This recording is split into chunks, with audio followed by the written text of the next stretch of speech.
Hey folks, Studio here, and I think I streamed a test recording onto the TSM Tournaments channel.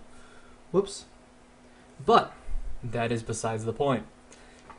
Let's talk about Worlds very briefly, because I don't want to go too in-depth, because there's not a lot to talk about. The breakdown would be TPA played very well, very powerful players there. They had their team comps down, they knew what to do. Game 1, they did not really respect the AoE composition coming out of Frost. But besides that, TPA played really well. Frost kind of... They didn't play too hot. They lost their spunk. They lost a lot of their motivation, and it kind of showed, and they just did not have the composure that you need to really maintain yourself at finals. But that's World. Let's talk about what's going on right now in North America. So IPL 5 is coming up end of November. Gonna be awesome. They keep telling me secrets, and I keep hearing secrets, but I can't tell them because they're secrets. And you're not going to hear these secrets, but they're really cool secrets. And they will be revealed eventually. But until then, let's go ahead and talk about a game that happened in the IPL 5 qualifiers. So this was CLG.Black versus IG, the game we're going to be going into today. We're going to be talking about Lulu in a 2v1 situation. So what is this 2v1 situation? Well, a 2v1 situation is when you send two people, generally going bot lane up to the top lane, and then you have a 2v1, because it's the top laner versus the support and AD carry. And you do this for multiple reasons. Let's say you don't like the matchup you have between your top laners. You can go ahead and send a 2v1 there, and this puts a lot of pressure onto the top laner. They will not have as much farm at all if your top lane goes well. Most 2v1s can really shut down the CS. Having 50 CS at the 20-minute mark is pretty good in a 2v1 situation. At the same time, it lets you pressure those scary top laners that you really want to keep under farm. So for example, let's say the enemy team has a Jax. If you 2v1 Jax and keep him under farm and keep him really low and really weak, guess what? He doesn't hurt for any damage. And this can really vary. Some characters are decent at 1v2s. Jace, for example, has a lot of farm potential. Yorick has a decent amount of farm potential. And sometimes, it's better to have that 1v1. Also, when you go top with a 2v1, if you don't take the turret quickly and swap back to that 2v2 bot lane, you risk losing Dragon, because the reason support AD's gone bottom in the past was because when Dragon gets to be a threat, you send them to Dragon, you beat up Dragon, you kill Dragon, and that's a possibility that you have because you have the support AD there. If you just have a top laner who is the same level as a support AD because of all the zoning going on, guess what? You don't really do anything. You can't stop a Dragon attempt. And this does happen in tournaments sometimes. Sometimes you'll see a swap happen. One team can't take that top turret quickly enough, and they lose Dragon as a result. But let's go ahead and go into the replay. My nose itched so very much, and I got to scratch it at that transition. So we're going to be watching BLOODWATER on Lulu. Now, he is not the one initiating this 2v1 trade, I believe. I believe IG on the enemy team tried to set the 2v1, and as a result, BLOODWATER himself had a 2v1. But let's go ahead and talk about Lulu, what her role is in lane. So support Lulu is becoming relatively common. It used to not be non-existent. AD Lulu top, AP Lulu mid were more important and considered stronger, even though they may have not been the best option. Though, frankly, they were amazing, so what am I talking about? But support Lulu is a bit different. She has really good base values. The CC on Glitter Lance is amazing. It is almost a brief root, and then a very strong slow, as that slow does fade out. The one problem it doesn't have is that it is not a full-on keep-you-in-place root. So the enemy can still flash, can still use mobility skills like Riftwalk or Valkyrie, and they're not locked in place. But it is still a really good keep control of the enemy skill. And the way slows work in this game, it'll actually really hinder Zillion's speed up, because those debuffs, this slow debuff is applied after all the buffs and all of the speed ups that on the enemy team, plus the base value, so it has a bigger impact. It's a weird math thing that I might explain in the comments, I might not, but it just means that debuffs tend to be more powerful than buffs, if it's a percentage debuff. Sometimes depending on the debuff, but that's beside the point. Whimsy is a skill that makes it possible for Lulu to really set up ganks well. If, for example, the Scunner comes into a lane and they want to get a good catch on someone, you can just put Whimsy on them, Skarner super sped up, and they can get killed. Also, you can catch people out, briefly interrupt them and silence them and stop their auto attacks. There's a lot you can do with Whimsy, and it does have a very long cooldown as a result. Help Picks is just a really good skill, because you know what? It's a good shield, and it lets you set up cool glitter lances, and the ultimate, we should all know how good it is, because frankly, you get knocked up in the air, and slow people, and then someone's going to be super beefy for a while, and super huge. It's a good skill. But let's talk about the 2v1 situation. So Lulu's going to want to pressure Vladimir. Hey Vladimir, how you doing? I believe this is actually a member of IG. He's just using a test name because he doesn't have it. So let's watch this harass. Watch how it goes. So Bloodwater auto attacks once, auto attacks twice, and then retreats back in the bushes. Now something important to note that happened with that is that he aggroed the creeps, but he only aggroed 2 minions. So watch how the pushing goes on as this harass goes off. So Lulu's going up and setting up for that harass. These 2 creeps are the guys we're going to watch compared to these 2 creeps right here. So Lulu turns, auto attacks, and then watch these 2 guys. They're still auto attacking. They get 1 or 2 more auto attacks when these guys go for that turnaround. And that's something important to remember about harassing. When you auto attack, that triggers the call for help. So in that case, Lulu aggroed that guy, but he got 2 auto attacks of Glitter Lance on Vladimir and did quite a bit of damage. But what is the call for help? The call for help is when you auto attack someone, and only with auto attacks, minions will turn and start to attack you. So if the enemy is in range of the minions, is what I've seen it trigger it the most. So let's say Vladimir is right here, and you auto attack him from right here, this will cause minions to go towards you. If Vladimir is far away from the minions and you attack him, generally minions won't aggro, but it's got a pretty chunky range. And it's important to note because the way this lane works, we have this wall of minions coming up just trying to kill other minions. The goal for Zuna and Bloodwater is that as many enemy minions will kill these creeps so that Vladimir, who's being zoned out, won't get any experience, won't get any gold. You want the minions to die without Vladimir getting anything. It's a very, very hard zone. Now, when those creeps turn to auto-attack you, they're not auto-attacking the enemy creeps, they're not dealing any damage to them, and you're pushing faster because of it. You're pushing harder, and your creeps will survive longer. It's why if you auto-attack someone in lane for harass, you might push up faster than you want to. So it's very important for Bloodwater to try and minimize that. So he's making sure when he attacks Vladimir, who's very far out and very separated. A lot of creeps do make it through. This is naturally going to happen, and the only way you can really not let this happen is if you sacrifice CS. But, well, Vladimir is missing a lot of CS. Vayne's getting a lot of CS up top, and Shen's not getting much himself, as he actually dies with only 1 CS. So, really, it's not worth it to deny yourself that CS. And because of that, Zuna's just going to go ahead, keep CSing, and he will push up. He will give Vladimir some experience and some farm, but it will be much, much lower than it would normally be. Vladimir is at 8 CS. That is not a lot of CS. Graves is at 23, Vayne is at 26. So clearly, the zoning is powerful on both sides. Going a lot better, though, for IG because they killed Shen, denied a lot more experience.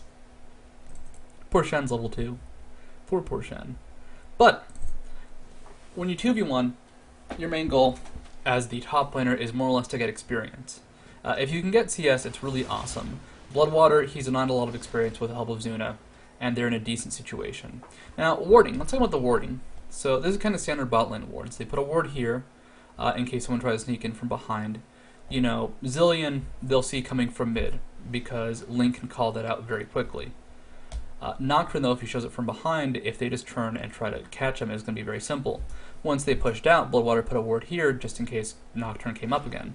And right now they're defended from only one side as this ward here died. But if Nocturne goes around, it's not a huge deal. They'll have time to prepare. They want to push up here and kill the wave and back off. And their main goal is not necessarily to survive Nocturne because they can probably kill him in a 2v2. Because Vladimir's only level 4 against the level 4 Lulu and Graves. So they're not too worried about Vladimir or about Nocturne, but they're more worried about that Zillion combination with Nocturne backing him up. But Lulu, what is he going to do? Just focusing on helping Graves. Taking 1 CS, or no, he did not take 1 CS. But focusing on helping Graves is trying to zone out Vladimir. And they're kind of reaching this point where they're pushing up a lot. They want to take this turret because top turret got taken down. So they will sacrifice a bit of zone just for that heavy push. It's important to remember in these situations, when someone goes for a top turret, generally you want to try and get another turret in response if you can. So here, they can take this turret, And if they want to go top, if they want to, stay in the bottom lane and push up themselves and just be really aggressive. But because the enemy team has that turret, they're up a lot of gold at this point in the game. They're up about 1,700 gold. 1,900 gold, actually. 2,000 gold. Numbers keep changing. And because of that, they really need to minimize that lead, which they can do by killing this turret. Which they can do with just one more shot. Now, a lot happened right there. So ZZ Tai was coming in from bot lane. He saw them going for this aggressive push. He saw this is a chance where we can really get aggressive and catch them out. We're going to go ahead and see some cool Lulu in action. So we'll just watch this at normal speed, and then I can go ahead and show some cool slow motion stuff if it's necessary. So BLOODWATER trying to run away. Come on, BLOODWATER, will you survive? Yeah, because Karthus rules. And actually, BLOODWATER is able to just walk away from ZZ Tai, and Vladimir is too scared to go for that aggression. Graves, he has a chance to suicide. He actually just has to wait out the timer, make sure he doesn't accidentally provide a kill, and he dies, and no one gets credit. So how does Lulu keep that fight from being successful? Whoa, perfect timing. So immediately, he puts the Whimsy onto Zilean, and then exhausts him right afterwards. So Zilean gets one bomb off. Does he get the double bomb? Yes, but he's exhausted for that combination, and Zuna uses his heal and flash to survive, get out of there, and deny that kill. So that brief exhaust is just about enough to keep Zuna alive. Now, BLOODWATER, he sees ZZ Tai going aggressive, and he wants to go ahead and try and deny him any sort of kill. He does this by just finishing him off right here and backing away. Now, what BLOODWATER could have done is gone for the kill. He could have actually let ZZ Tai stay alive. But that would have been kind of risky, so he just backs off that. And Vladimir, as this all goes on, he's too scared. The reason for this is because of Lulu's auto attack damage. It's going to be 57 damage, not much at all, plus an extra. That is not the right number. The right number is not 0. I believe it's about 30 at this point, which would be just about enough to kill Vladimir in one auto attack, maybe 2. So Lulu has a very aggressive auto attack, a very strong auto attack, even without any mana, that actually helps zone out Vladimir. BLOODWATER was chasing down Vladimir because he knew if Vladimir retreated in the middle of the lane, or middle of the river, he could get a kill off that. But what did BLOODWATER do? He CC'd Zilean, gave a good chance for Zulu to sacrifice himself. Instead of giving up a kill, they blew Zilean's ultimate, they blew the Vladimir Ignite and Ghost, and they did deny that kill. No one got any gold. It's still a bad situation because guess what? Vayne's free farming top lane. But now at least the enemy mid and the enemy bottom did not get super far ahead. It is important to note if Vladimir had been level 6 for that, they would have won it, but he wasn't, so sucks.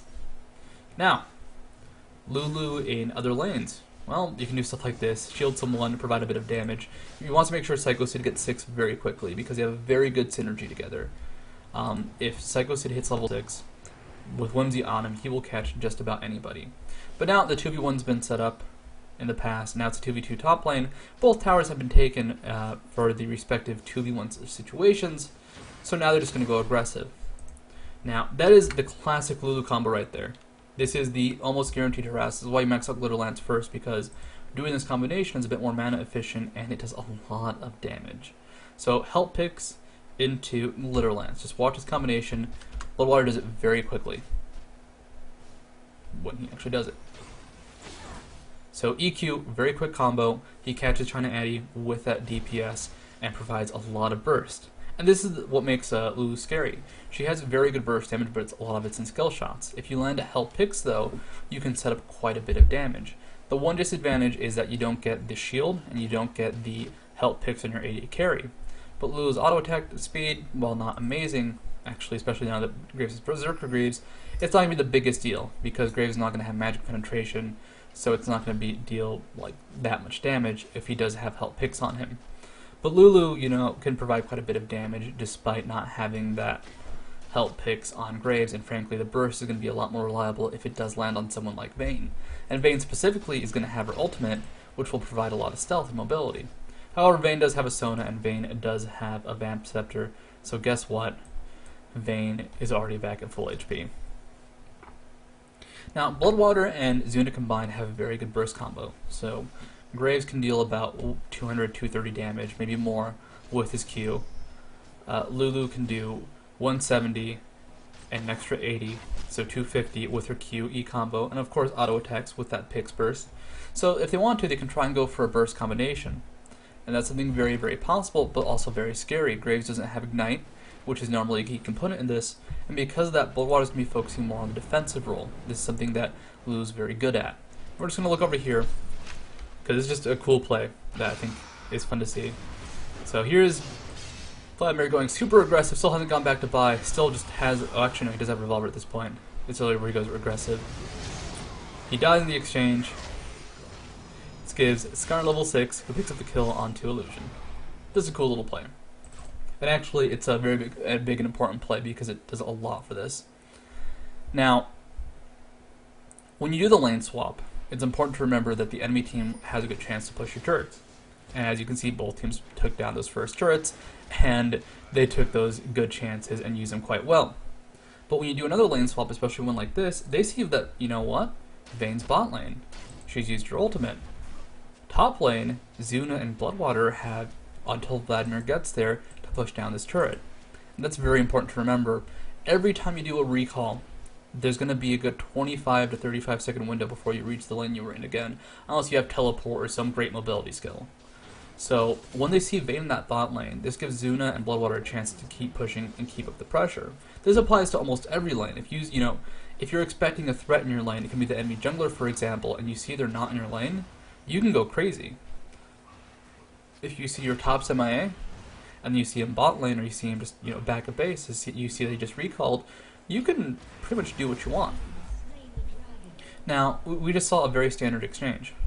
Top lane gets taken out, they take out this turret, Dragon gets taken out in response. This is why the 2v2, 2v1 situation top lane can be kind of risky, because you have a 2v1 up here, you risk Dragon. And that's what happened, it got taken out very cleanly. Not the best situation, but not the worst situation. It's a fairly even trade.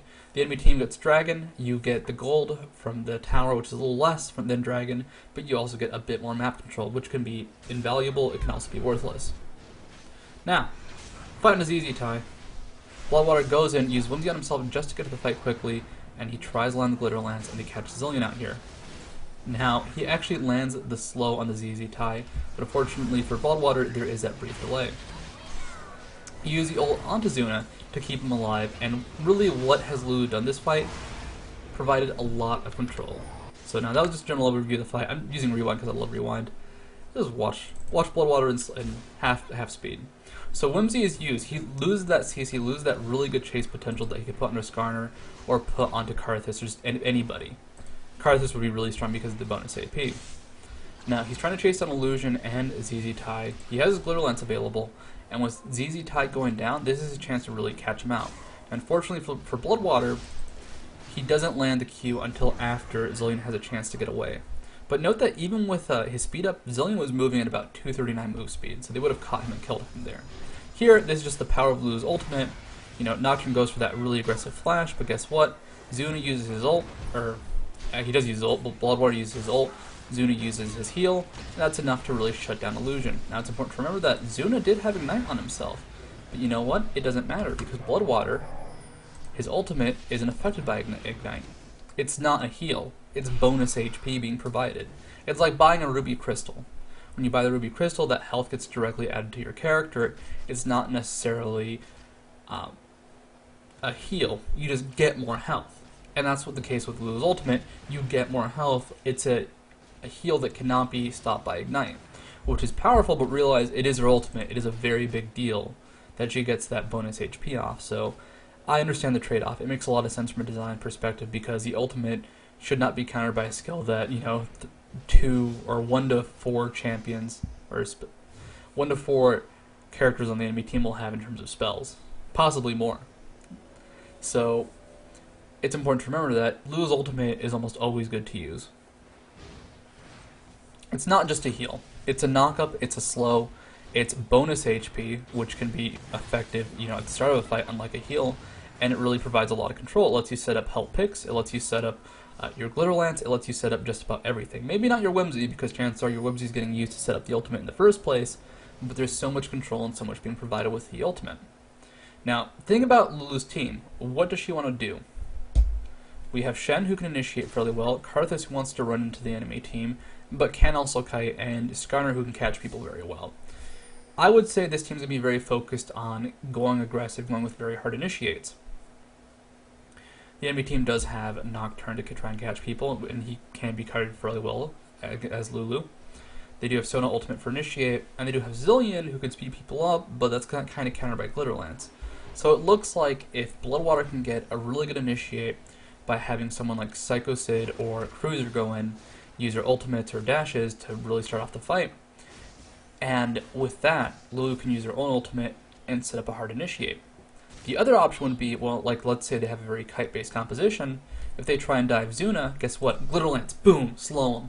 Whimsy, boom, Graves, moving super fast, also gets bonus AP and bonus damage on Smokescreen. Not that important, still, boom. And of course, Help Picks can be used to set up a lot of extra slows, and the ultimate, well, if they go for Zuna, boom, toss on the ultimate, he's still alive, he's still DPSing, he's shooting people in the face with his shotgun, and everything is good in the world. And it's important to remember that Lulu, you gotta be really decisive about what you do. You're either kiting or you're going for a hard initiate. And it might seem like you can kind of do both. That is very possible, but it's more, where's the ultimate going to go? What's the ultimate going to do? Are you going to use it defensively or offensively? If you think the enemy team can dive your AD carry, use it defensively. If you think the enemy team is someone you want to hard initiate on, use it offensively. Of course, you can switch it based off situations, but just remember that you have that choice and you have that control. Now, Sona dies in the bot lane. They do use the ultimate on Sona, which is a pretty big deal. At this point, Bloodwater, he's looking for a good catch. Now, it's important to remember that Whimsy is a decent slow, but it's not a great slow. It's not a percentage slow, so if the enemy just gets really high move speed, they can kind of counter it. Also, ZZ-Tai knows he can almost blow up anybody unless Bloodwater uses his ultimate, so he's trying to bait it out. But ZZ-Tai goes aggressive. This is the hard initiate that I mentioned before. So it's Psycho Sid on Skarner without his ultimate up, but Cruiser shows up and uses his taunt to catch out ZZ-Tai. This is just, good team synergy. This does happen underneath the turret, and a lot of damage does get taken by CLG.Black, but they're able to catch ZZ-Tai out. Now you'll note that really Lulu's Whimsy is not a good slow. So it only reduces base movement speed, which is actually kind of important in a lot of ways. Items like Zeal benefit quite a bit from base movement speed, but if it's being reduced, you are affecting percentage-based slows, but it's still not that good. It's an okay slow. It's not a great slow. But when used in conjunction for the silence, it's very powerful. That right there, for example, Glitter Lance helps slow Nocturne, help keep him in place, so Link could finish him off with his light waste. Now, because Lulu's Whimsy and Help Picks can be used offensively and defensively, you have to decide what you want to do. So in that case, Help Picks was used under Graves to set up a Glitter Lance and just retreat. It's like, Graves might survive, just going to toss it onto him, let's see if it helps. You can use Help Picks offensively to set up things, you can use Whimsy defensively or offensively, and it's really about what you want to do. So there are so many situations, I'm just going to list off a few at the top of my head. Zillion, for example. If you Whimsy Zillion as he comes out of his ultimate, that stops the time warp and the bombs from going off. So you stop a lot of DPS, you stop a lot of mobility and utility from Zillion. At the same time, it's going to be hard to catch up to him unless you have someone like Skarner moving incredibly quickly, which guess what? You do it with Whimsy. So you have to make those decisions, and that's what makes Lulu hard to play. There are these really crazy things you can do, and they're awesome, but sometimes you can use a skill in a very inappropriate way. Not wrong, just not optimal, and that's where the hard decisions come in. Now, Bloodwater, he's going to go ahead, he's just scared of the enemy team, puts a ward over this wall just to check for vision. They do see Zillion, and with that, they actually see that the enemy team's not in the best position. So they're gearing up for a team fight here. Realize Bloodwater is a support, and he's not Sona, so he can't really initiate the fights himself, but just look for his role in this fight. Bloodwater plays a very important role here. He actually pulled out Dragon, and the fight starts. So Sona ultimate lands on just Cruiser, actually. Bloodwater uses his Glitter Lance just to help slow control. The ultimate's used on the Cruiser, and it sets up a really good CC. And at this point, Whimsy was just used, I believe, to briefly CC or speed up Skarner. Part of this? Well, I'll check that again. But BLOODWATER used it more offensively, more for the control, and it's because his team has it hard initiate. Sorry, I need to see where he used Whipsy on, because I can't remember for the life of me. Let's go speed this up. What the heck do you play? Oh god, Lulu bug. So look for the fight starting. He actually used Glitter Lance over here to try and slow down the enemy team. The Whimsy, who does it get cast on? I believe it gets cast on Karthus? Oh no, it gets cast on Vladimir just to CC him briefly. That's actually very important because he didn't use his ultimate. I actually didn't notice that before. So he used the Whimsy just to CC Vladimir before he could really cast anything, and that makes it so his ultimate was not being used and not being utilized, and really kind of stops all the damage of the enemy team.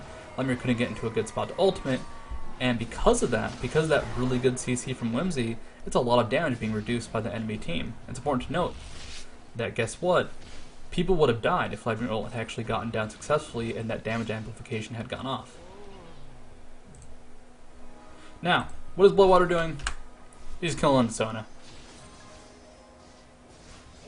Lulu's a manly support, and even though this is bugged out and saying it does an extra 0 damage, he really hurts, and he can duel incredibly well. Now, the build BLOODWATER is going for is going to be Philistone into Heart of Gold into Aegis.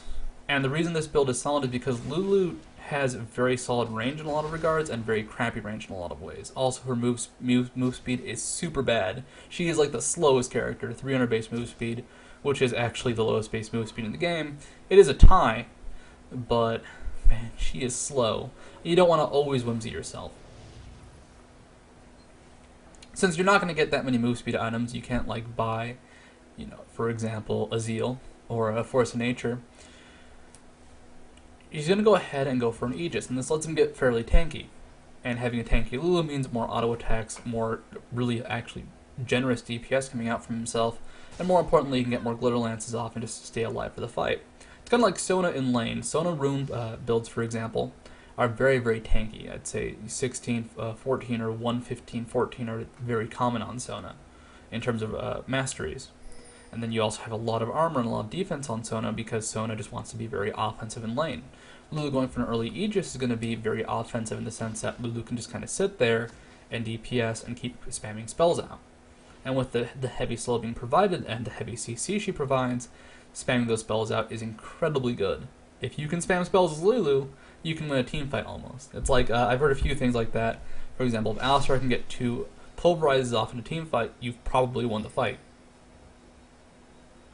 If Lulu lands 2 Glitter Lances, you've probably won the fight, especially if they're on 3 or more people, just because the slow is so strong. Now, it is important to note that right now, Lulu hasn't been really using Whimsy for initiation. It's mostly been Cruiser catching people off guard or the enemy team going in themselves, and this lets Cruiser and Psycho Sid really start the fight off on their own regard. That's always an option with Whimsy. You can always just be like, W, go in, kill people. It's pretty cool. So, go ahead, speed up. Look at that Whimsy. By the way, the Whimsy animation on Lulu is awesome. Just look at that. She floats around on the broom. It looks cool. And right now, we're at the scary point in the game where Barons become a major threat. CLG.Black is ahead by 3,000 gold. This is a pretty good chunk of gold. And he actually bought an Oracles. So, he hasn't finished the Aegis, but Psycho Sid did not have the best jungling. If you look at his CS, he's at the same level as Nocturne, but Nocturne's died 4 times and, you know, kind of getting his butt kicked. So, they decided, guess what? Lulu, you pick up the Oracles, you've been doing better in terms of surviving, you can keep it up. Also, she got the extra kills, and it's a very good idea to use extra kill money to something like an Oracles if you're a support.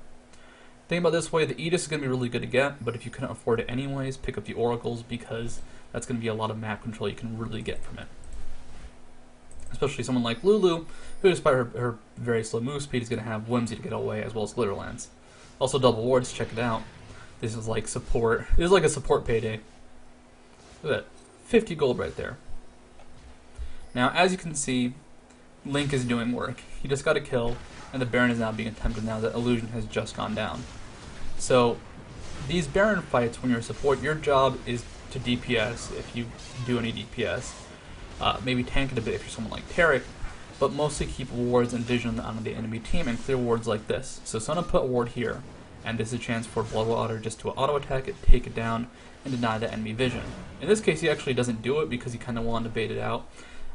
Bait out a very hard initiate. They knew that because Illusion was down, they could actually steal Baron, or they wouldn't have Baron stolen, and they could just get it themselves. But, you know, IG doesn't fall for that bait. It's actually a very smart bait, because if you trust your jungler to get Blind Smite, you can get not only the Baron, but like let's say Zillion flashes in to try and steal the kill with a double bomb, you also get a Zillion. And it's just that much sweeter. But, beside the point. So at this point, Bloodwater's role has shifted. He's gone from babysitting Graves to now roaming across the map, clearing wards and placing wards himself. This is very standard support late game. It can be kind of risky to go into bushes you're scared of, but because his team is so far ahead, because the ward coverage is already fairly decent, they know what's going to happen. Now, if you look at the way the map is set up, let's say that Zuna wanted to put a ward right here. What's going to be scary to him? If the enemy mid lane comes down, well, they'll come down through this area, and they might be spotted. It actually might be a risk to go into this bush, for example, but there's only one real or two real entrances. And once the lane is pushed out, there's only going to be one real entrance, so Lulu should be safe there. Over here, for example, this can be scary, and he thinks it is scary, so he puts a ward here, sees that there's no one waiting for him, and backs off. He could go for a ward here, but if you walk right here, you can get revealed yourself, and you can die very quickly, so Bloodwater stays safe. But if Psychosid placed that ward himself, just to go ahead and slap down, get it there quickly, because he's a lot faster. There's an art to putting down wards, and it's very weird. It's kind of like, if you think you'll be safe, you put down the ward. If you think it's risky, you put down a more defensive ward first, so you can put down the more risky ward later. And it's like this very confusing art form where you just kind of have to leapfrog. Never ever assume a bush is safe unless you know it's not. For example, if you see the enemy team at the bottom side of the map, all the brush topside should be safe.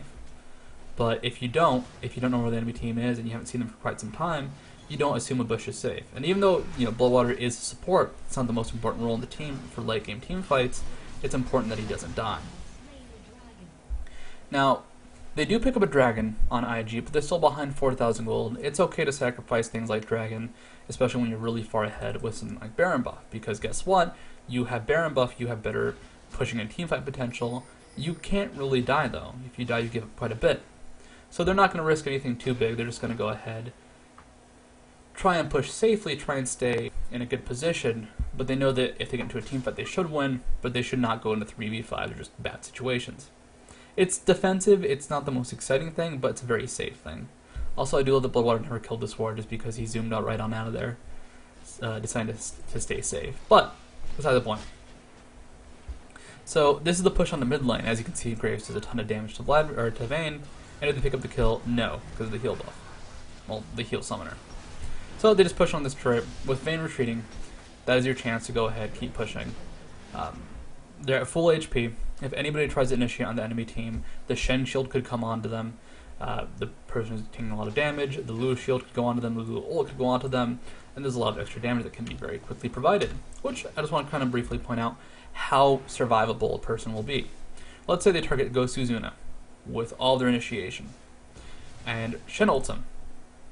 That's an extra 622 HP provided from that shield because he has a bonus AP from Baron. Lulu uses her ultimate, that's an extra 450, so we're already at 1100 HP being provided.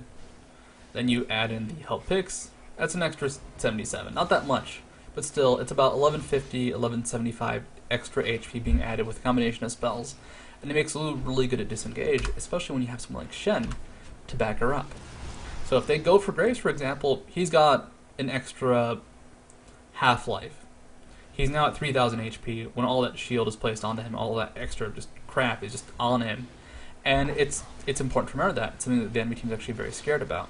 And that's why they can do silly things like this. Psycho can tank a few shots, but they know that Baron buff will heal them up, and if they do get initiated on, they have just an extra truckload of HP. It's, of course, temporary HP, but still there nonetheless, and it's important that the enemy team respects that. And that's something that you have to respect. If someone can just get an extra half HP, like, what if that was Vayne instead of Graves and he was this farmed out? It would not be a good situation. Like, you'd see the Graves and be like, well, we're not going to win because Graves will stay alive and kill us all. Or Vayne will stay alive and kill us all. That is the case with Graves at this point. They can't really burst him down because they don't have that potential. He doesn't have that 1900 HP, he has 3000. Pretty scary. Now, IG's going for this defense. They don't want to lose another turret. Baron buff is actually just worn off, and this is a very important time, because now with that Baron buff down, they might actually have a chance to fight. Especially because at this point, CLG.Black hasn't really had a chance to buy. They've been out for a long time. They do have a gold lead, but then the fight initiates here. Great initiation, by the way, from Sona. Now, BLOODWATER gets caught out. I just want to show the manliness of Lulu. So BLOODWATER uses ultimate onto Karthus, getting focused down by 2 people. I love its AoE damage. He does get taken out, but he provides a shield, he provides the escape, and they win the fight. I just want to look at that again because I love looking at things again, and really getting a second view in slow motion can provide so much information. Now, first of all, it's important to remember that Zuna does not have a Quicksilver Sash yet. He does have that Negatron Cloak, but he has not finished it for that QSS. And I gotta say, the Sona initiation here is amazing. It does hit 3 people. So BLOODWATER is out front. He's using his skills. Help Picks on cooldown. Whimsy's on cooldown. And he's trying to be very offensive, trying to, to get work done. So Illusion goes in with his ultimate.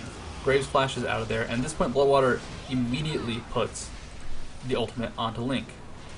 Glitter Lance is used just to try and get away and try and slow down, and now this has become both a kite and initiate fight. Link has the ultimate just to stay alive in the fight longer and do DPS. At this point, BLOODWATER moved back and tried to kite to help Graves out. Like I said, he does get taken out, but he helps the slow, he helps Cruiser defend Zuna, and Zuna with his defense, especially Karthus, kills everybody. He just shoots them in the face, and they die. And that's kind of how a kite composition works, especially when you're ahead. The enemy team will go for a big dive and they may take people out, but guess what? You kill them. You kill them for that dive. They took out Lulu. Graves got taken, though, down to about 600 HP, 800 HP. Had those shields not been there, guess what? Graves would have died. And they would have lost that fight potentially. But that is just that big truckload of HP coming out from both Lulu and Shen that really helps keep these fights alive. And it's very easy to underestimate it. You see Graves, he does have his passive. He's at 109 armor, 120 MR, but that's not a lot. Especially because he only has 2,000 HP, and that red pot will wear off. But when it's 2,000 HP with an extra 1,000 or 1,200, even 1,300 now at this point, for backup, that's a lot more. And it's a lot scarier, and it's a lot more intimidating, and it's a lot more surprising. And this is kind of how kite comps can work. You can have a kite comp that has a lot of CC, or you can have a kite comp where you just survive the damage. In this case, they have a bit of both because they have the kite potential, but mostly Lulu and Shen together provide a lot of survivability. Like, holy crap, you do not die. Now, even though Lulu used the ultimate on the Karthus, the defense was still being provided to Graves. And the reason the ultimate was used on Karthus was because Karthus is someone who, the longer he stays alive, the more damage he deals. That sounds kind of obvious, but if he can set himself to proc into a good position to die, you have the Defile dealing 200 DPS a second, almost regardless of where the enemy is, if they are at all close to him. And of course, layaways can deal quite a bit of damage too. In this case, it's going to be about 480 damage per layaways, which every second is a lot of damage. That's just a huge chunk coming out of Zilean right there, and Zilean does have a tiny bit of MR. So, the ultimate was used onto Karthus just to provide more positioning, and some of the defense was provided onto Graves just to keep him alive. It was a kind of a hybrid hard initiate where Karthus was an initiate, even though he didn't really get any extra slow or CC from that ultimate, but it did let him die in a great spot. I don't know if you saw that at the end of the fight, Zilean could not really get into the fight. But Baron has respawned. Baron, that big threat, that big scare that the enemy team always has to worry about, well, he's back up. He's back up, and he's scary for both teams. It's a great way for IG to get back in the game. It's a great way for CLG.Black to secure that game. So, enemy team, they're camped around, they're parked around it, they're looking at it, they're going, man, we want to kill it bad, but we're scared. And it's good to be scared, it's good to be respectful of the enemy team. Respect's a weird thing, because you want to respect what the enemy can do, but you don't want to fear it. You want to know what they have the potential of, but if you're scared of the enemy team, you can give up so many options and just so many things. If you don't respect it, you get into dumb situations where you dive and die, but if you are scared, you will suffer.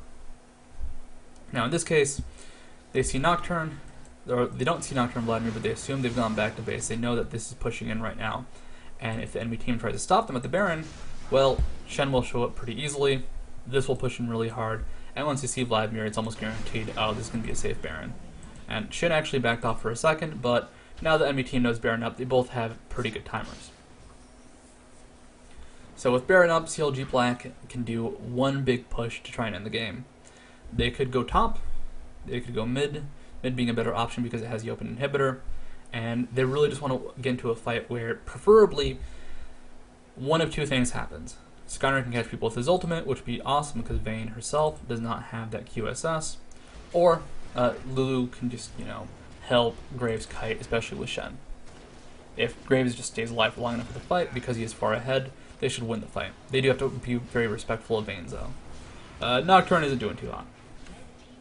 6 deaths, he ulted a few times. He is not a very DPS in Nocturne because of his item build, but he's very tanky, so he starts the fight off, he just can't get kills. Now, what does Lulu have? Lulu has the Aegis and really nothing else. In terms of gold, she does have 1600, could afford a Reverie at this point, but hasn't had a chance to go back to base. So look for Bloodwater. What's he really trying to do? Help provide some control. Whimsy's used onto Vladimir just to get that brief CC off and make sure he doesn't get a really good initiate on. Now I could use Whimsy on someone like Scar to get him out of the fight quicker, or Shen just to get him away from that turret, but really he knows that the hard initiate is going to come from Nocturne, and Vladimir's going to really back them up with the ultimate. So if Vladimir is being CC'd at the right time, they can't initiate in a way they want to. Also, he can be a huge dick. You are so rude, Bloodwater. And that's going to be his focus, keeping pressure on that scary Vladimir. Sona can start a fight too, but it's one of those, if Vladimir CC, they really don't get that much. And Vladimir finally gets the ult off, only on 3 people. Zuna is being focused by Nocturne, but then we have the kite going on. Look at the enemy team. Graves is way far in the back. I mean, Cruiser is far up front, he does miss his ton actually, but they can't get to Graves, and Graves is the big scary member of the enemy team at this point. Especially because Karthus is showing up, and he actually flashes the Sona ult. Whoa. I did not know you could do that. Alright, so I just want to go back to that, because that was amazing. Look at Link. I did not see this before. Like, he's setting up for a really aggressive position, which is actually awesome, because as Karthus, if he just died in the middle of the enemy team and Zuna's alive, they'll win that fight. But just look for the Sona ultimate, which is coming up right now. He flashes over it. I did not know you could do that. He actually flashes... Oh, crap, I'm with the mouse. He was still in the animation. Like, that was really cool. I have not seen that done in really ever. Anyhow, back to this. Karthus is in a really good spot. Bloodwater is helping kind of keep some control. China Annie props to GA, wakes up in a smoke screen, and actually gets a stun onto Zuna and kills him. Whoops. Vayne is still very scary. And as cool as that Karthus play was, it really didn't get a lot done with there. And unfortunately it was because 2 things happened. One, they started off going for a very kitey fight, which was really good for them. But it transitioned into them diving the enemy team.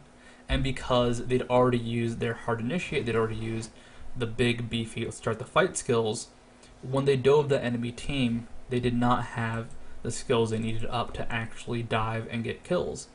They did not have Lulu ultimate, they did not have the Shen taunt landing on the right people. Man, I had to catch that, dang. So they did not have the skill they needed to really catch people out of position, and because of that, when they went for that aggressive dive, they just kind of got whittled down. Also, Zuna standing by the Vayne trying to get a kill off.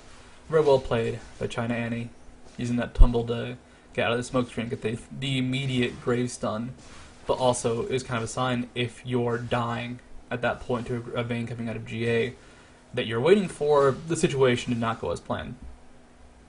And it's very easy for that to happen. Look how good the fight was going at first. They had Baron, they had the advantage, they had Karthus dying in a relatively decent spot, but it wasn't enough. He did not have his ult up for that fight, I believe. No, he did. And they miscalculated. Thought, alright, we can dive them, we can go over that big chase, and they couldn't. The wall wasn't up, everything they needed to catch wasn't up. And when they walked in, it was more like lemmings rather than offensive warriors going for those kills. But they took out the turret. And it's important because guess what? They can take out the inhib, and they can take out this inhib, and they can take out these turrets, and they can take out this nexus, and they can win. They can win very hard. But they have to find that, conjunction of skills. And this is the thing, BLOODWATER is going to be constantly on the lookout. He knows with one good Glitter Lance, with one good even Whimsy, that might be enough. So he Whimsies onto Vladimir, gets some souls off, but this is not the Whimsy to start a fight. They know that. Because Vladimir's ultimate just popped, and holy crap, that did a lot of damage. So parent buff only on BLOODWATER, only he has that really good regeneration. Zuno can actually heal up himself, but Psycho Sid's kind of screwed. The Reverie's not going to be enough HP regeneration, sadly. But what do they do now? They just had a failed assault. They could not crack the enemy base. This is important to remember when people mention League of Legends snowballing. The enemy base is super cracked at this point. Look at that. No turrets, just open inhibitors. They keep up the pressure, they keep up the aggression. Vladimir ult just got used. It does have a very short cooldown at this point in the game, especially because he does have cooldown boots and Spirit Visage. But they know it's going to be down for a very short amount of time, and if they can exploit that short amount of time when it is down, they can go for kills, they can go for aggression, they can go for inhibitors, and they can go for the end of the game. Factor in that they have the ultimate up from Karthus, they're trying to get some of the summoners up like Heal, for example. They can really do a lot in this big team fight. Worst comes to worst, if they can get any pushing done, Baron's going to be fairly easy for them to take. And this is just, looking for that same opening. Now, because they're going on the aggression, they're hoping for a really good initiate from either Skarner or Shen. Skarner doesn't have his flash up yet, so most likely going to be from Shen, but a good wall into a Skarner initiate can be very powerful. For example, right here, is Whimsy used? No, but they do catch up. Vladimir deal a decent bit of poke, and they're trying to keep him slowed. It's also going to be hard for them to actually get a good Skarner pulled on anybody because of the Zillion speed up. If Skarner goes for one person, Zillion speeds them up, it'll be about an equal trade, unfortunately. But they're keeping aggressive, they're keeping this push on, they know they just need to get some decent pokes at the turret. Watch what Zuna's doing, he's getting 1 or 2 pokes in on anything he can. He sees Sona out of position, and he goes crazy. Now, BLOODWATER. He sees his AD carry in danger. This is time to shine? Not really. Zuna actually just walks out of there and is relatively fine. But when they do get the Vladimir ultimate, he sees that he has to go aggressive. He used the ultimate, and now Zuna's super beefy, super awesome. And this is that kite fight they were trying to go for before. Vladimir gets pulled in, Vayne goes hyper aggressive because she has a GA, or has a Zillion ultimate on her, and unfortunately she dies in a pretty bad spot because all that happens. Actually, she gets pretty far away. ZZ Tai flashes to get away from Link into the enemy team, unfortunately, and this is kind of the end of the game, more or less. Karthus has died, but Karthus dying is not really the worst thing in the game. As guess what? Cruiser gets a kill, and the game's over at this point. 36 minutes. Try Annie, can you save anybody? No. Especially because Cruiser is moving super fast. Now, what was Lulu's real goal in this game? What was their focus? What were they doing? Well, it was multiple things. For example, when they had those chances to catch people out of position, for example, Shen going in for that early dragon fight, boom, ultimate. I'm using boom a lot lately. Boom, ultimate onto Shen. They pick him, they get him knock up with that initiate. It's a lot of CC, very good for them. Later on, it was all about Graves, all about those defensive ultimates, all about keeping him alive for those really, really scary situations, which is when the enemy team is going to kill him. Because that is scary. Because the enemy team killing you is scary. But she has options. And that's the big thing about Lulu. You have to figure out what to do in the situations you face. Sometimes you want to help out your tank go in and initiate. Sometimes it's got to be defensive. A good example would be Orianna. Orianna, one of the big things you do is you put the shield or the ball on someone like Shyvana. She can ultimate in, you can press R, and congratulations, you have a really good initiate. Lulu, you can do that, but because you're not providing damage necessarily, especially because the ultimate doesn't do damage, you may need to use it defensively rather than offensively.